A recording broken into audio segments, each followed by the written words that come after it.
Hi hello வணக்கம் welcome to my channel. நம்ம இன்றைக்கி என்ன பார்க்க போகிறோம்னா டீ போடுவது எப்படி, அதுவும் டீ கடையில் ஸ்ட்ராங்காக சூப்பராக போடுவாங்களே அந்த மாதிரி வாங்க பார்க்கலாம்.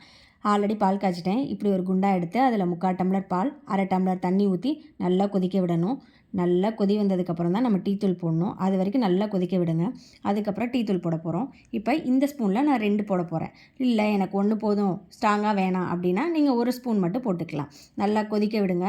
நல்லா கொதி வந்ததுக்கப்புறம் நம்ம இஞ்சி போட போகிறோம். இப்போ இந்த இஞ்சி எடுத்திருக்கேன். இதில் வந்து கொஞ்சம் இஞ்சி நிறையா தான் இருக்குது. இல்லை எங்களுக்கு பாதி போதுன்னா பாதி கூட போடலாம். இல்லை நல்லா தூக்கலாக வேணும்னா இது ஃபுல்லாக போட்டாலும் நல்லாயிருக்கும். இது போட்டதுக்கப்புறம் நல்லா கொதிக்க விடுங்க. ஒரு 2 மினிட்ஸ் கொதி வந்ததுக்கப்புறம் ஃபில்ட்ரு பண்ணலாம். இப்படி ஃபில்ட்ரு பண்ணதுக்கப்புறம் என்ன பண்ண போகிறோம் அப்படின்னா நம்ம சுகர் ஆட் பண்ண போகிறோம். சுகர் எப்படின்னா இந்த ஸ்பூன் எடுத்திருக்கேன். இதில் 1.5 போடுறேன் நான். உங்களுக்கு வேணும்னா 2 கூட போட்டுக்கலாம். 2 போட்டால் இன்னும் நல்லாயிருக்கும். இதுக்கப்புறம் தான் மெயின் பாயிண்ட்டே இருக்குது. என்ன பண்ணணும், நல்லா டீ கடைங்களை ஆற்றுவாங்கள்ல, வேகமாக இழுத்து அந்த மாதிரி ஆற்றணும். நல்லா நுர வரணும். நுர வர வரைக்கும் நல்லா ஆற்றி கொண்டு போய் கொடுத்தீங்க டீ சூப்பராக இருக்கும். ட்ரை பண்ணி பாருங்கள். நல்லா நுர வரணும். பாய் பாய். நெக்ஸ்ட் மீட் பண்ணலாம்.